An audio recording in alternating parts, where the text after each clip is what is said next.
Pues estuvimos viendo, hermanos, algunos pasajes del capítulo de Marcos. Como les mencionaba la semana pasada, vamos a empezar a ver cómo cuestionaban a Jesús.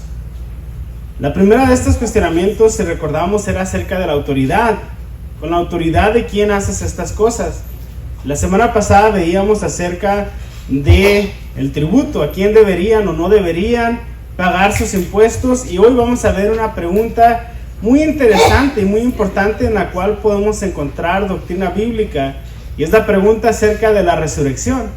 Así que vamos a orar, vamos a poner este mensaje en manos de Dios, pidiendo que Él sea el que nos guíe el día de hoy, que su Espíritu Santo nos dé entendimiento de su palabra, que podamos nosotros ser edificados y salir de este lugar, hermanos, con más conocimiento de su palabra, seguridad en nuestras convicciones bíblicas y con esperanza de que lo que la palabra de Dios habla es verdad y se cumplirá. Amén. Vamos a orar. Padre, en este día te agradezco que pudimos estar aquí, Señor Jesús. Ya nos hemos gozado en este servicio al escuchar los testimonios y cantar estas alabanzas a tu nombre, Señor. Hoy en tu palabra queremos conocerte mejor, Señor. El día de hoy esta pregunta que estaremos viendo es importante. Debemos saber nosotros qué sigue después de la muerte, Señor Jesús. Muchas veces por la buena salud o el momento de nuestras vidas en el que nos encontramos no lo pensamos. Y el día de hoy hemos venido aquí, Señor. Es el pasaje que estaremos estudiando y te pido que tu palabra, Señor, sea eficaz en nuestra vida, que sea viva, que nos redarguya, que nos anime, Señor, que nos dé esperanza y salgamos edificados. Gracias, Cristo Jesús, en tu nombre oramos. Amén. Entonces, como les comentaba, la pregunta es acerca de la resurrección. Y si vemos en nuestras Biblias, ya hablamos del capítulo 12 acerca de los labradores malvados, que era una parábola que Jesús contó acerca de los judíos. Y terminábamos en que ellos buscaban una ocasión para hacerlo caer, o una ocasión para arrestarlo, o más, una ocasión para matarlo. Los líderes religiosos no soportaban las enseñanzas de Jesús.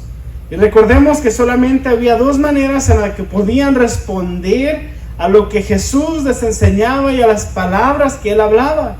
¿Y cuáles eran estas dos reacciones? Podían ellos quebrantarse en arrepentimiento sincero y decir: Señor, te hemos fallado. Tus enseñanzas son más superiores, son más grandes, son más profundas que lo que nosotros hemos escuchado, lo que nosotros hemos vivido. Pero vemos que ellos no toman esta decisión, sino toman lo que es completamente contrario. ¿Y qué es eso? Bueno, endurecer su corazón, el negarlo, el rechazarlo, el querer encontrar alguna manera de comprobar que lo que Jesús decía no era cierto, que Jesús no es el Hijo de Dios. Y la pregunta más importante, hermanos, es ¿por qué alguien querría negar o que no fuera cierto lo que Jesús decía? Imagínese, si usted va caminando por la calle y está una persona en la banqueta gritando que Él es el Hijo de Dios y que si no le hacemos caso a Él, vamos a ser condenados eternamente. ¿Usted qué va a decir? Pues se va a reír y va a seguir caminando y decir: está loco. ¿Por qué ellos no podían hacer lo mismo con Jesús? ¿Por qué no decían: bueno, déjenlo que habla, está loco, no sabe lo que dice? ¿Por qué a ellos sí les ardía lo que decía? ¿Por qué sí los confrontaba? ¿Por qué sí causaba que ellos lo tomaran personal con Jesús? ¿Por qué? Esta es otra evidencia que podemos ver que Jesús verdaderamente es el Hijo de Dios, el Mesías enviado del cielo. Porque la autoridad con la que Él hablaba, por los milagros que Él hacía, porque caminó sobre las aguas, porque multiplicó los panes y los peces, porque la sabiduría que Él compartía no la podían comprender ellos. No era un loquito, no era una persona que decía ser el Hijo de Dios. Realmente tenía autoridad en sus palabras. Y hasta el día de hoy, ¿qué sigue siendo aquella pregunta que a usted lo deja inquieto? La pregunta es la siguiente: ¿qué tal si todo lo que la Biblia dice es cierto? ¿Y qué tal si todo lo que predicaron los cristianos realmente es real y que hay un Dios y cuando yo muera estaré parado delante de un gran trono blanco y seré juzgado por todo lo que he hecho en mi vida? ¿Y qué tal si todo lo que me dijeron de niño, de mis abuelos o en la calle, una persona que me dio un tratado, qué tal si todo lo que me han dicho sí es real? ¿Y qué tal si sí hay un infierno? ¿Qué tal si hay un cielo por la eternidad? Y esa es la pregunta que nos mantiene constantemente inquieto, y más cuando nos ponemos a pensar acerca de la muerte. ¿Qué va a suceder conmigo? ¿Qué va a pasar? Por lo menos así fue en mi vida. Yo sabía que había momentos donde vivía en completa desobediencia y venía a mi mente ese pensamiento. ¿Y qué tal si me muero y todo lo que había escuchado en la iglesia es real? ¿Y por qué nos incomoda tanto pensar así, hermanos? Porque hay algo verdadero y vivo en la palabra de Dios. Porque no es cualquier cuento, no es cualquier historia. Nosotros podemos leer un cuento para niños y hablar acerca de hadas y de ogros y dragones y sabemos que es un cuento. ¿Por qué? Pero ¿por qué la Biblia tiene un impacto tan profundo en el corazón del hombre que nos inquieta cuando hacemos algo malo? ¿Por qué me quedo pensando yo mismo cuando estoy solo? ¿Por qué no puedo obedecer su palabra? ¿Por qué me redarguye? Porque su palabra es viva.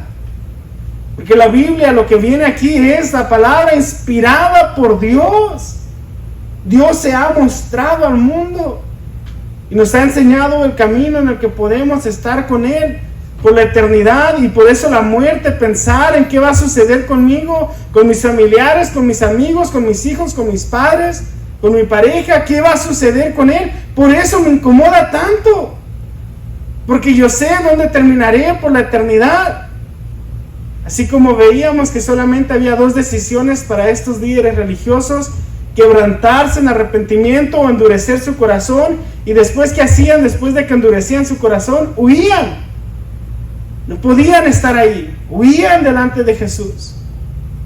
Es lo mismo que sabemos nosotros. Nosotros conocemos nuestras acciones, conocemos nuestra manera de vivir y sabemos dónde pasaremos la eternidad.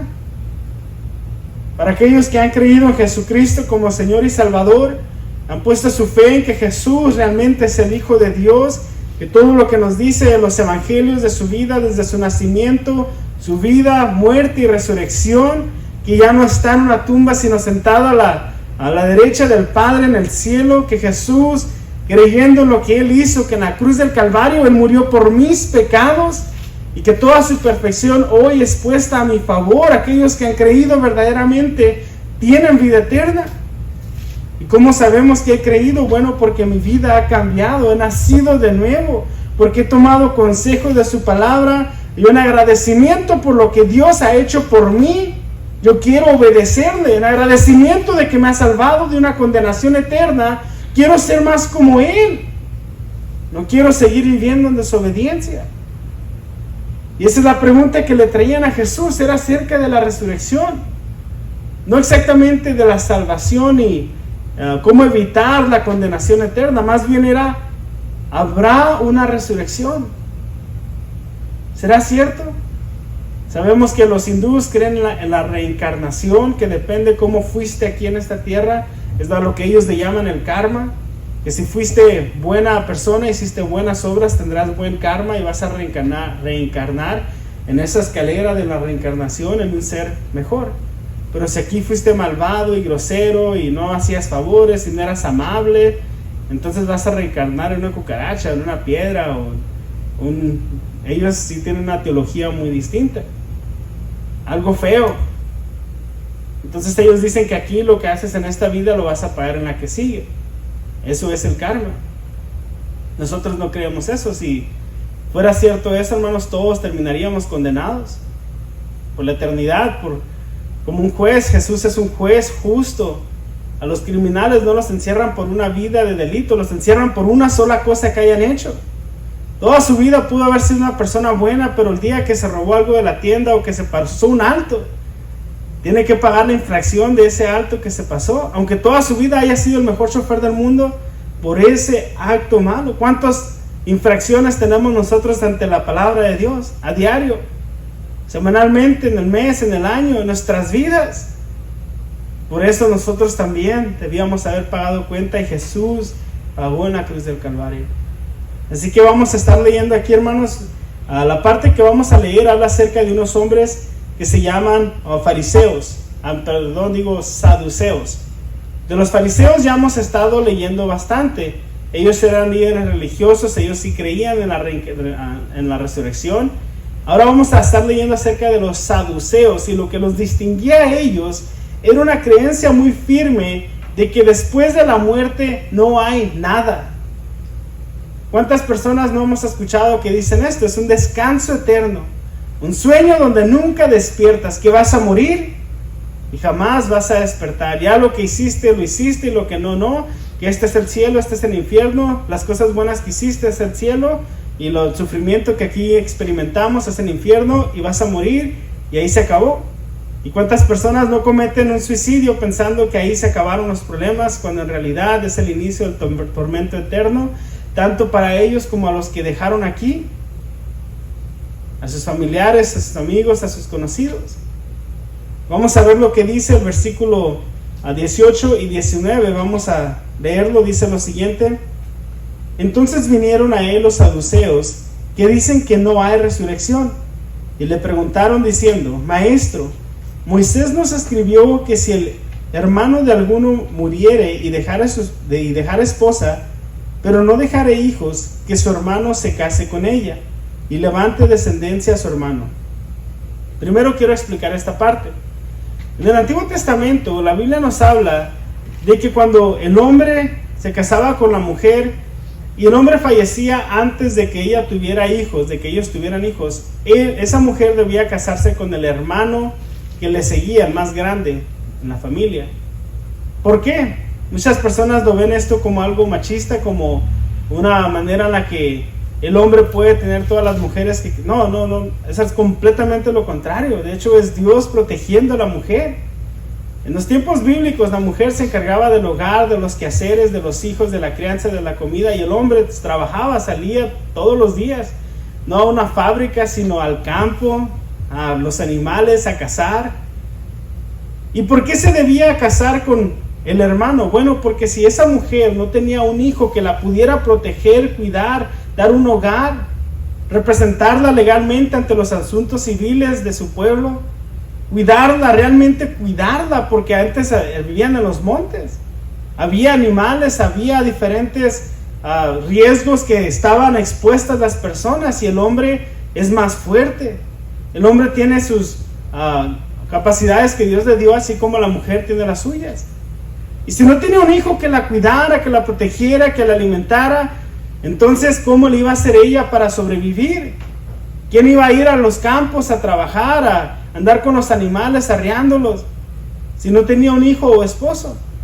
Y es por eso que se debía casar con el hermano más grande que seguía. ¿Para qué? Para que él la cuidara, viviera en su casa, que él fuera el que la protegiera y la cuidara hasta que ella tuviera un hijo, y después su hijo se encargaría de ella.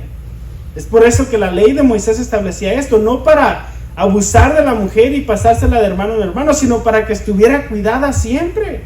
¿Por qué? Recordemos lo que la Biblia dice, que una vez que se casa la mujer, ha dejado a su papá y a su mamá, tanto el hombre como la mujer. Ella debía hacer su propio hogar, su propia familia, y de acuerdo a lo que Dios había establecido, siempre sería cuidada por alguien. Ese era el propósito de la ley de Moisés. El problema es de que nosotros como hombres siempre corrompemos aquello que Dios ha hecho bueno. Entonces ellos traían esta pregunta acerca de la resurrección, y vamos a ver cuál es la pregunta. Versículo 20 dice lo siguiente: hubo 7 hermanos, el primero tomó esposa y murió sin dejar descendencia, y el segundo se casó con ella y murió, y tampoco dejó descendencia, y el tercero de la misma manera. Y así los 7 no dejaron descendencia, y después de todos murió también la mujer. En la resurrección, pues cuando resuciten, ¿de cuál de ellos será ella mujer, ya que los 7 la tuvieron por mujer? Y es una pregunta muy válida. Le dicen los saduceos, y es algo importante porque Jesús, como vamos a ver a continuación, lo usa como una manera de enseñarnos aún más allá de lo que ellos preguntaban. Y hoy tenemos un entendimiento más claro cómo es después de la muerte, por lo que Jesús contesta. Pero ellos dicen: oye, si aquí en la tierra, si aquí en vida esta mujer estuvo casada legalmente con los 7 hermanos, porque se casó con el primero y no tuvieron hijos y murió, y el segundo y el tercero, cuando todos resuciten, los 7 hermanos, y ella, ¿con quién de los 7 va a estar casado? Y ahí está la legata, no, pues con el primero, no, con el último, no, pero ¿por qué? Porque podemos pensar así como pensamos nosotros aquí en cuestiones civiles y legales. Intentamos nosotros darle un razonamiento a nuestro entendimiento, a lo que nosotros hemos vivido, a cómo son nuestras leyes. De hecho, el tener que explicar cómo era el Antiguo Testamento en los tiempos de Jesús es una cultura completamente totalmente ajena a la nuestra, que no comprendemos. Ahora, intentar nosotros responder una pregunta acerca de cómo seremos después de la muerte, cuando no hemos muerto todavía, ¿cómo le haremos para contestarla? ¿Quién es el que sabe? ¿Quién podría realmente contestar cómo es después de la muerte? Sino alguien que ha estado desde el principio, que creó todas las cosas, que estuvo ahí desde el principio en Génesis 1, cuando era un desorden, un caos, y empezó Dios a separar las aguas de la tierra, los cielos de la firmeza de lo demás que fue creado, las plantas, los animales. ¿Quién tendría la sabiduría para responder cómo es después de la muerte? ¿Cómo es el mundo espiritual? ¿Qué es lo que va a resucitar? ¿Qué parte de nuestro cuerpo? ¿Será mi alma, mi espíritu? ¿Será así como estoy?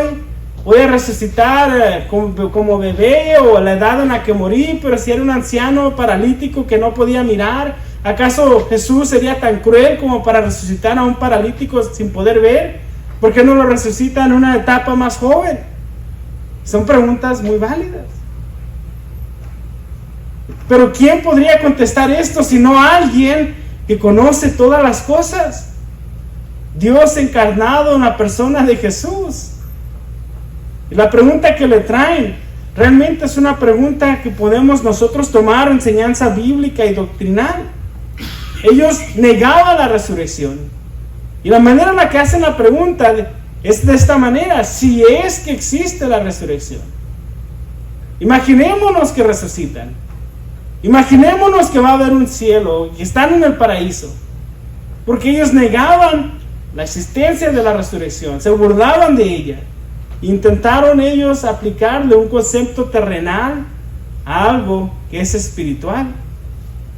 Intentaron ellos decidir esta cuestión del matrimonio conforme a su entendimiento terrenal, cuando ya después de la muerte no hay cuerpo. No es como nosotros lo vemos y lo conocemos. Y ese es el gran error que hemos cometido muchas personas, hermanos. Intentamos aplicarle valores y conceptos terrenales a un Dios que no es físico como nosotros, no tiene estas limitaciones. A Él no le duele el brazo cuando se da un martillazo, no le duele el pie cuando choca contra la esquina de la cama.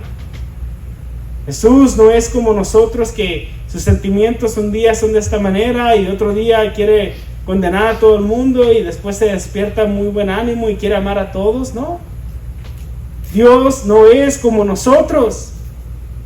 Ellos querían comprender a un Dios infinito, con una mente finita, con limitaciones, con edad, con envejecimiento, con una mente que no lo comprende todo. No sabemos ni explicar cómo funciona un microondas o la electricidad, no sabemos cómo funciona el wifi ni el internet y lo usamos, pero queremos comprender y explicar cómo es Dios.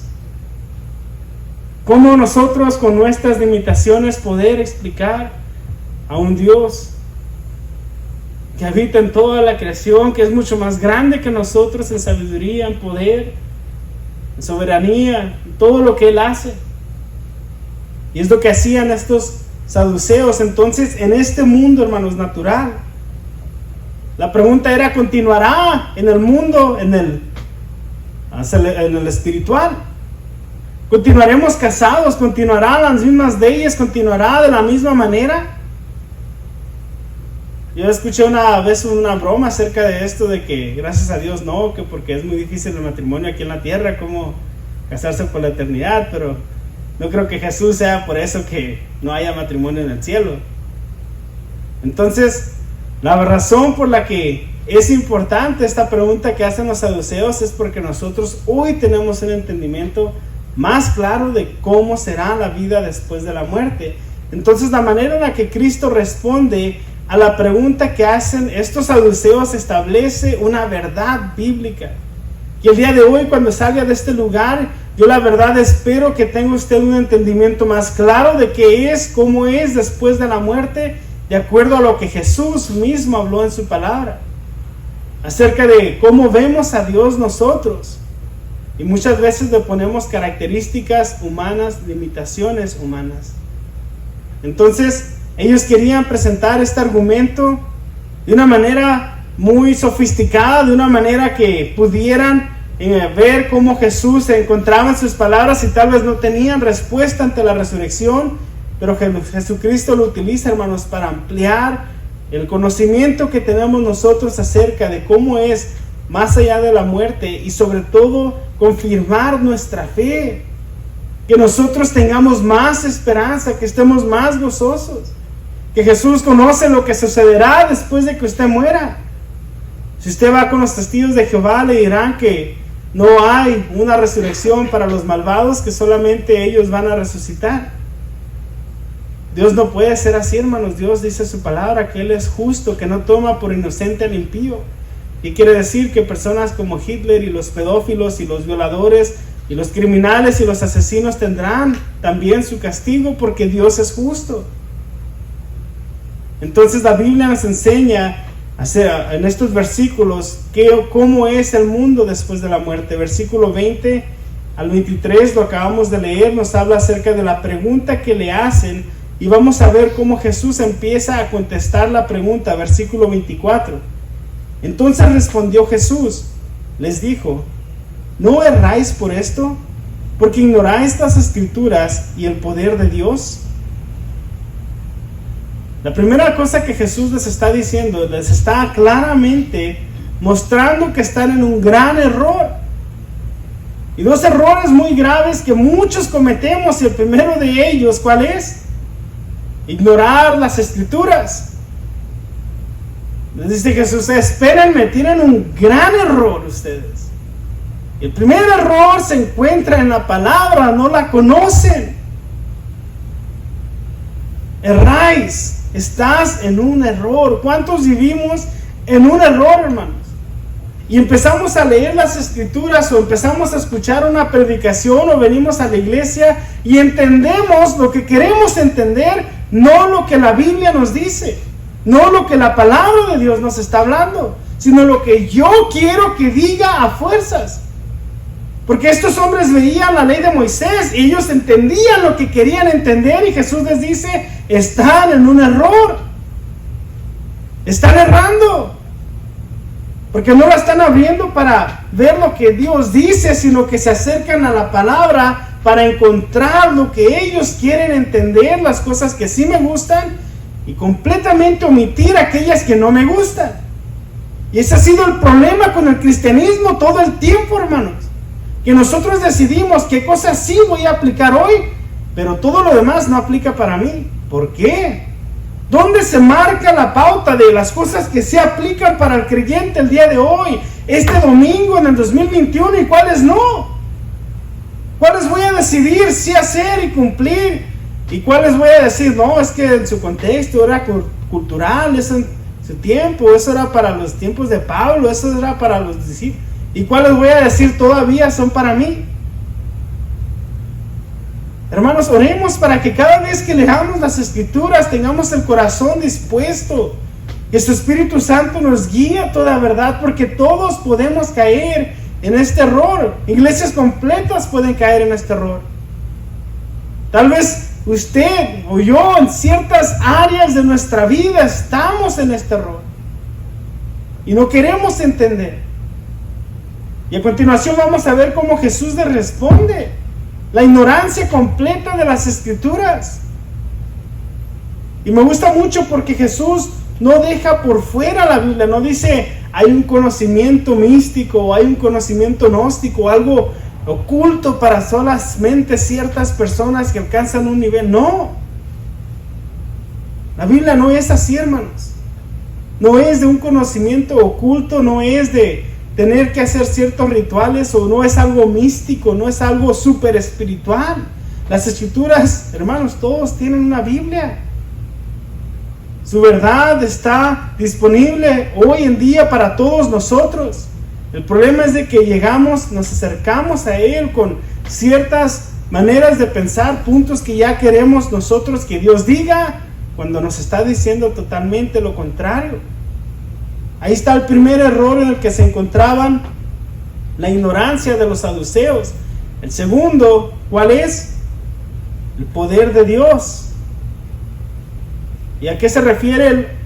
Que ellos se ignoraban, estaban completamente erróneos en el poder de Dios, que le estaban aplicando características humanas a un Dios que es mucho más grande que nosotros.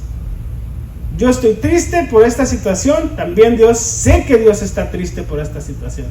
No, hermanos, nosotros no comprendemos a Dios y no lo conocemos en las Escrituras. No le podemos nosotros dar características humanas. Esas son las otras religiones donde dicen, hoy es el día de tal, de este patrón del pueblo, no sé, de tal santo, le vamos a hacer esta fiesta porque sabemos que a él le gusta. Vamos el día de todos los santos, vamos a llevar ceviche y carne asada y todo lo que le gustaba a nuestro pariente que falleció. ¿Por qué? Porque en la noche va a venir y hacer, eso es completamente omitir las Escrituras, y segundo, ponerle características humanas y terrenales a algo que es espiritual. Si creemos que nuestros familiares están muertos y que solamente son espíritus, ¿cómo se va a comer una tostada de ceviche? ¿Cómo? ¿Cómo se va a tomar su Coca-Cola con hielitos ahí que le gustaba? ¿Cómo? Vemos el error tan grande, la ignorancia de las Escrituras y del poder de Dios. ¿Por qué? Porque le atribuimos características humanas a un Dios que no habita en un cuerpo como nosotros, que no tiene una carne que lo causa que tenga emociones buenas y malas todos los días. No se cansa Dios, hermanos. A Él no se le hace caluroso el día. Él estaba por encima de todo esto, de este mundo físico. Recordemos cuando Jesús resucita, los discípulos tenían la puerta con seguros y estaban atemorizados, y Jesús pasa por la pared. Nada lo limita a Él. Nada. Y ahí ellos estaban cometiendo este gran error de que ellos estaban mal en cuanto a su conocimiento y entendimiento de quién es Dios. No lo comprendían. No comprendían a Dios. Vamos a ahorita leer algunos versículos acerca del poder de Dios, hermanos. Ellos no reconocían las Escrituras nuevamente como la palabra de Dios. Esto para muchas personas, y hay muchos motivadores hoy en día que lo consideran un libro de autoayuda. Son consejos prácticos para su vida, para tener su mejor vida hoy, para vivir libre de estrés. Esto es una ayuda de autogestión y desarrollo para sus emociones y de intelecto. Tal vez es una manera para confrontar las dificultades de la vida y a leer de que hay una eternidad. Me ayuda a ser resiliente y sobresalir y perseverar, y que no me afecten los problemas y las situaciones en las que me encuentro. Hermanos, eso no lo es. Eso no es atribuirle a este libro y lo que está escrito en él la palabra de Dios, que Dios mismo esté hablándole al hombre. Es lo que ellos no comprendían.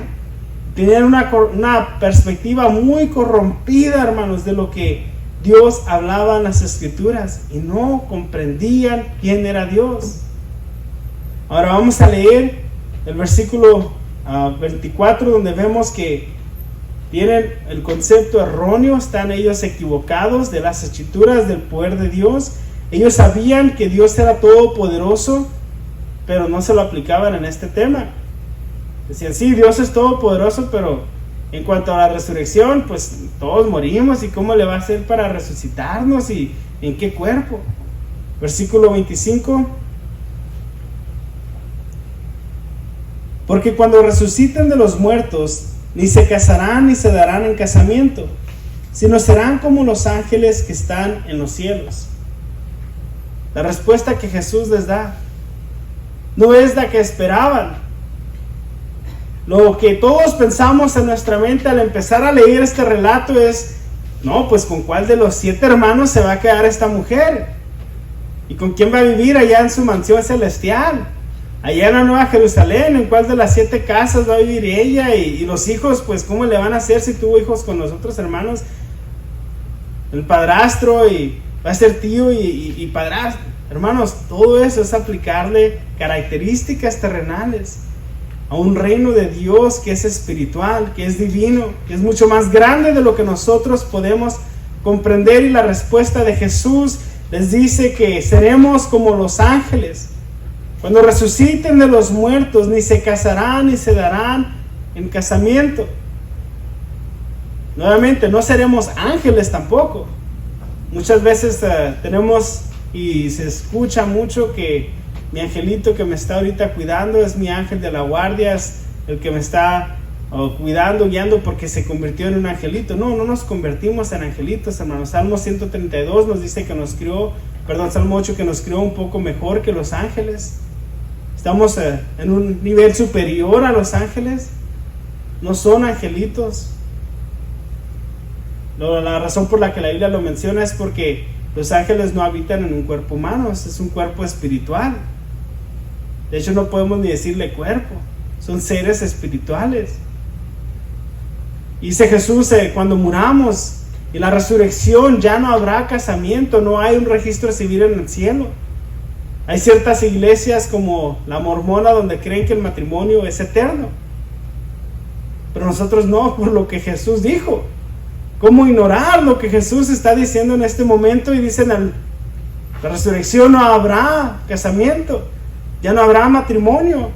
¿Por qué cuando se unen 2 personas en matrimonio en la iglesia se les dice hasta que la muerte los separe? Porque aquí es donde vemos que se marca bíblicamente el límite de hasta dónde llega el matrimonio, hasta que la muerte los separe.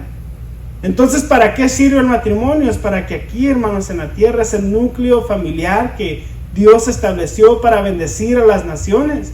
Estableció a la familia como el núcleo de la bendición para todas las familias, para todas las personas en la tierra. Para que el hombre creyente y la mujer creyente se edifiquen mutuamente y se ayuden a vivir en santidad para presentarse ante Dios limpios y sin manchas. Para que los dos se ayuden a ser personas más a la imagen de Cristo Jesús, se ayuden a crecer espiritualmente, se ayuden a estar constantemente dentro de la voluntad de Dios, agradándole, viviendo para Él. Ese es el fin del matrimonio bíblicamente, pero se acaba en la muerte. ¿Por qué? Porque después de la muerte ya no hay familias para la eternidad. Vamos a leer lo que dice Salmos capítulo 62, versículo 11.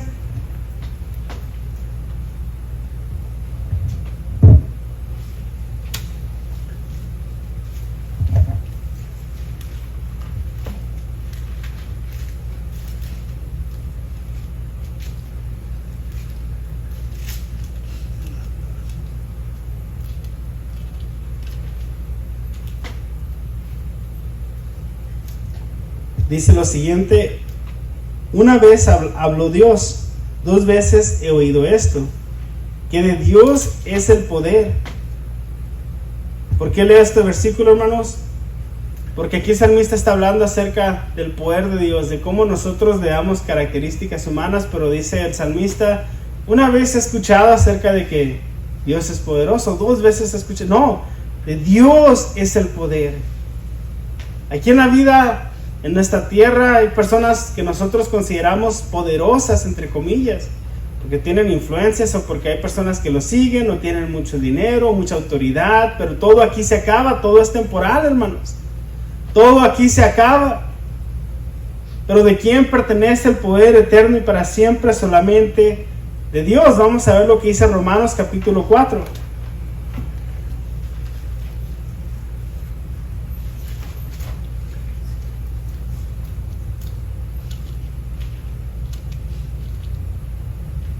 El versículo 19 al 21.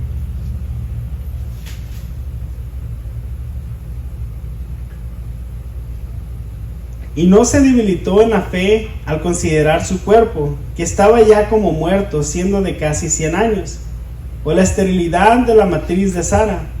Tampoco dudó por la incredulidad de la promesa de Dios, sino que se fortaleció en fe dando gloria a Dios, plenamente convencido de que era también poderoso para hacer todo lo que había prometido.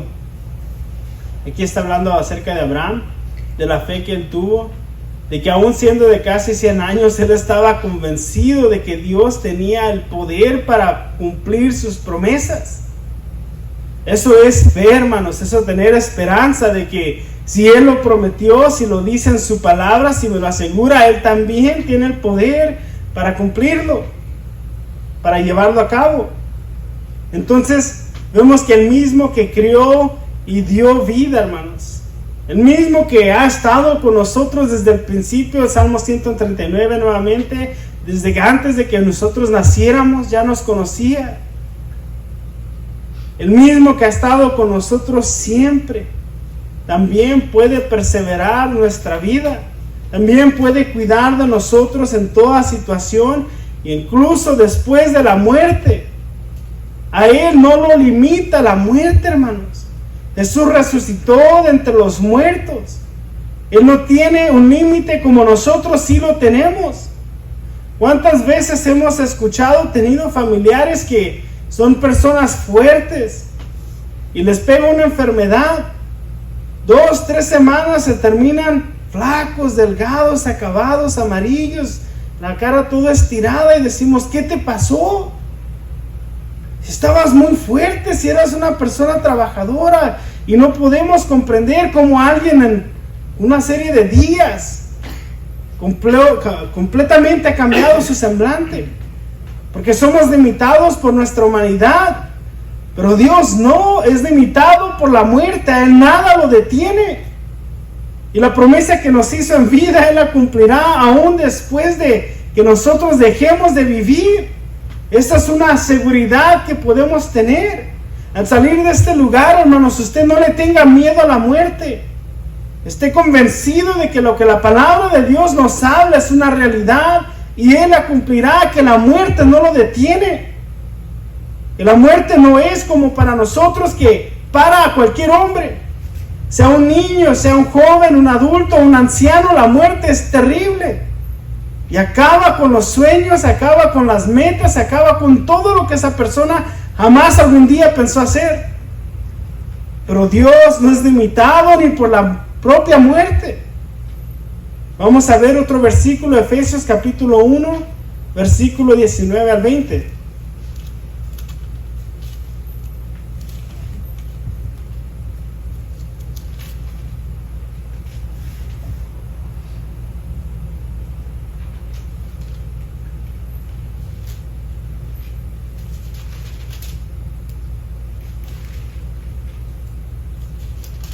El capítulo 1, versículo 19 al 20, hermanos,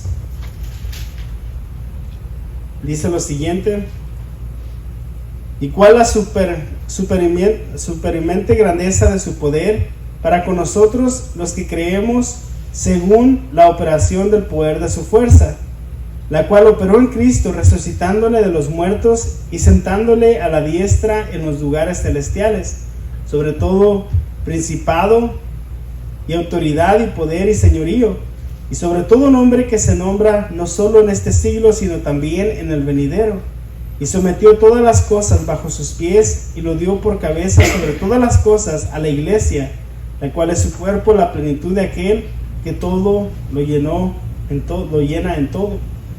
Aquí nos habla acerca del versículo 20, hermanos, y el 21 nos habla acerca del poder que estuvo en Cristo Jesús en la resurrección, y ese poder que resucitó a Jesús de entre los muertos es el mismo que le ha dado autoridad sobre todas las cosas, y aquí en esta tierra todo está debajo de la soberanía de Dios, su gran poder, y vemos que todo se ha puesto debajo de Él. Y vamos a ver lo que dice Filipenses 3, 20 y 21 hablando de este mismo tema. Efesios 3, 20 y 21. Perdón, Filipenses 3.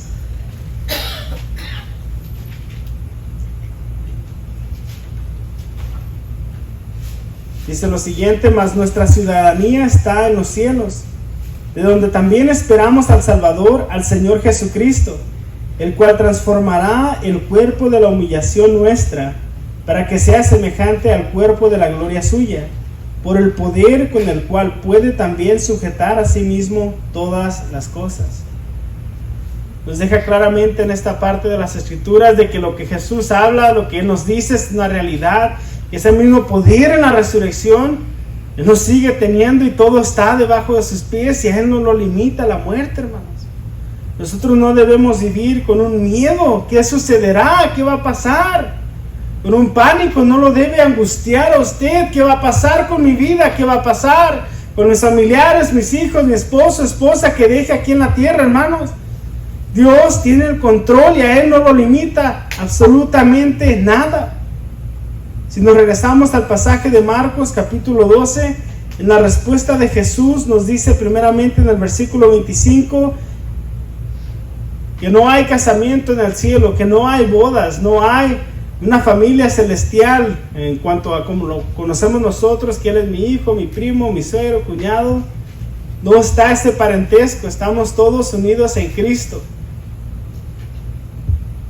Entonces no podemos nosotros medir el mundo espiritual con nuestras ideas terrenales, hermanos.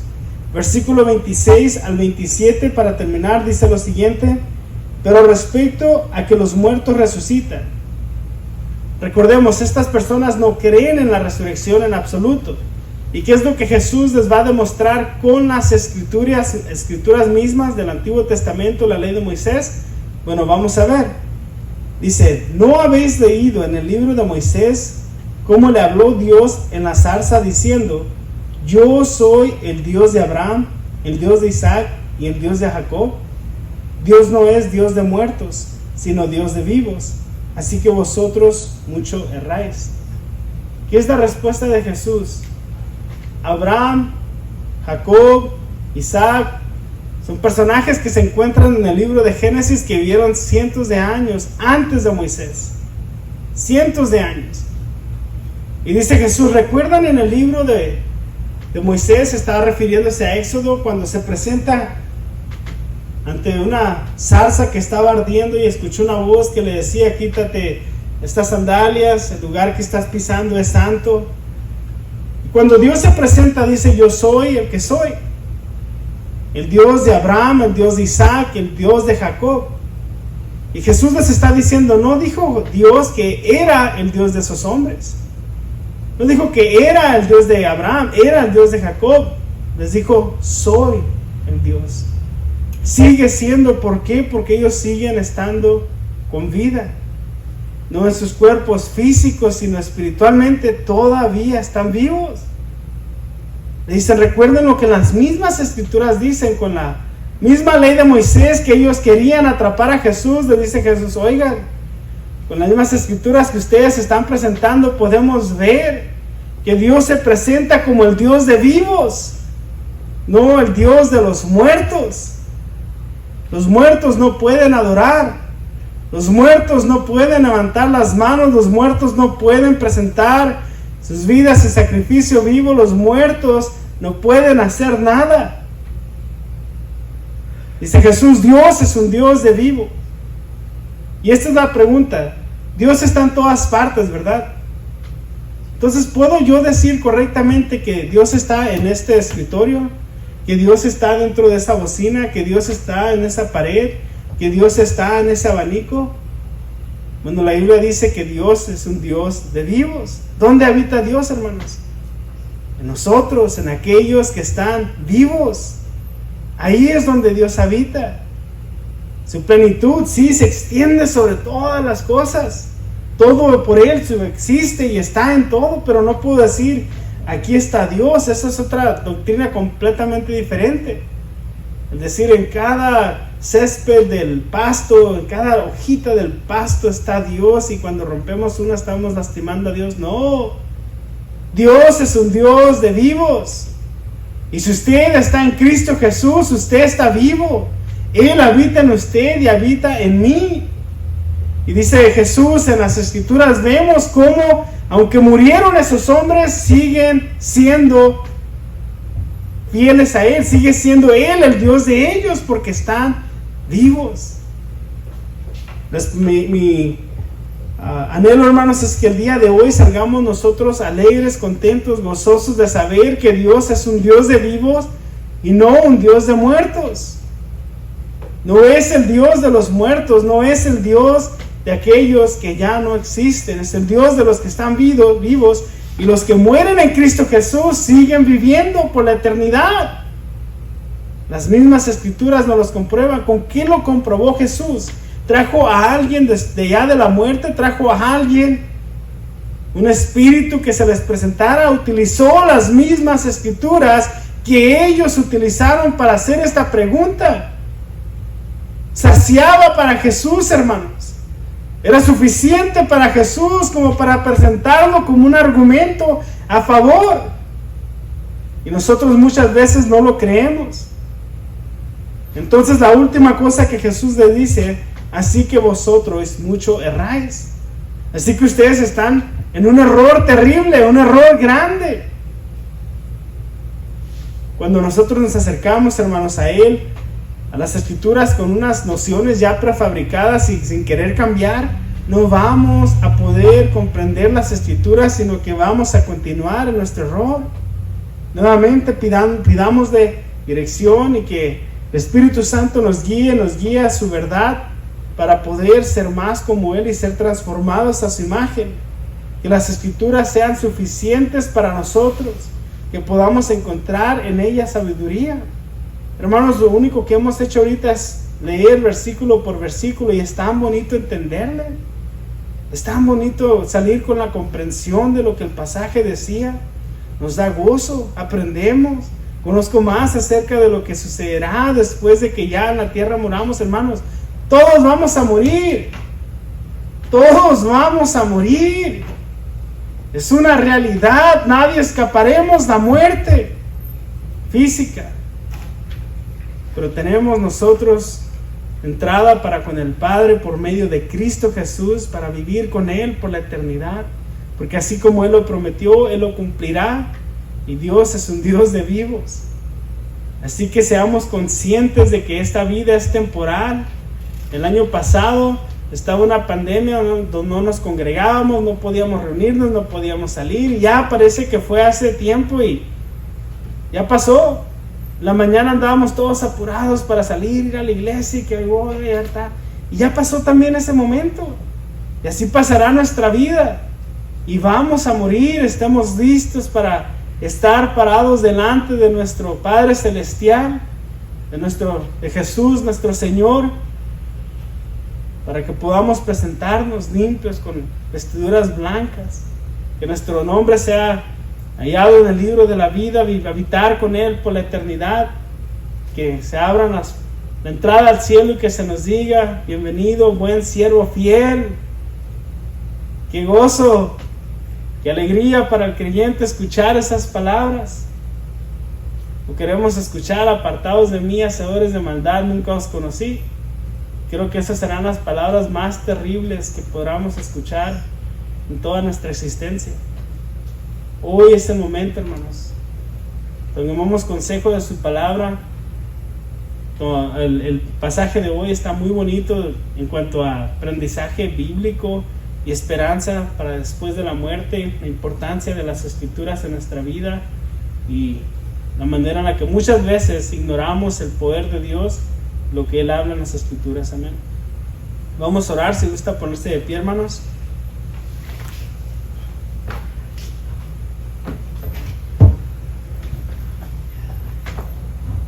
Señor Jesucristo, ya hemos estudiado tu palabra y hemos aprendido muchas cosas, Señor. Te pedimos que tu Espíritu Santo nos ayude a través de cada día, Señor, de esta semana, el resto de nuestro caminar contigo, a ponerlo por obra en nuestras vidas, Señor Jesús. Tenemos muchas veces razones de cómo justificarnos ante ti, pero tu palabra, Señor, es viva, es eficaz, es esa espada de doble filo que penetra hasta lo más profundo, Señor, y discierne nuestras intenciones, nuestros pensamientos. Pedimos, Señor, que nos ayudes a ser más como tú, Padre.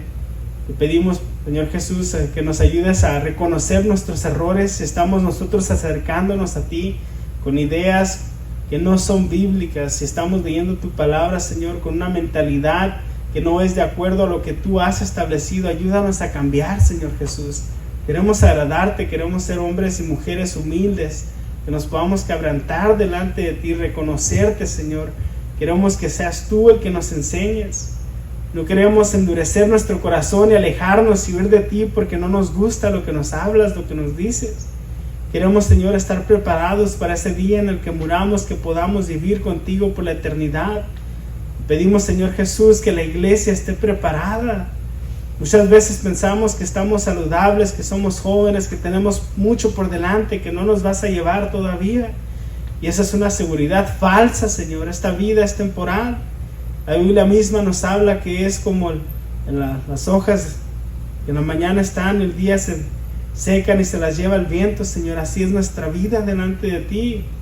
Debemos ser más conscientes, Padre, tomar más importancia a las cosas celestiales, al reino de Dios, a nuestra vida espiritual y donde pasaremos la eternidad, Señor Jesús. Que no sea para nosotros un temor, que no sea una amenaza, sino que sea de gozo.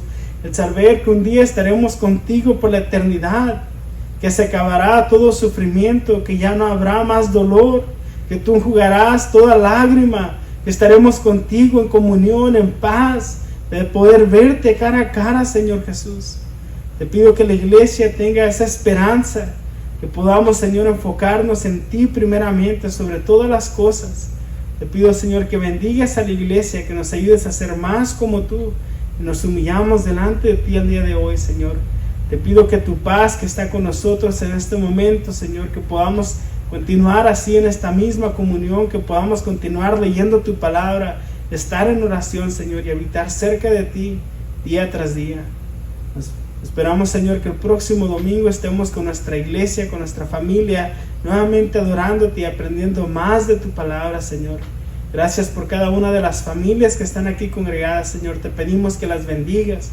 Y pedimos, Señor, que cada uno de los planes y actividades que tengamos sean de acuerdo a tu voluntad. Gracias, Cristo Jesús. En tu nombre oramos. Amén.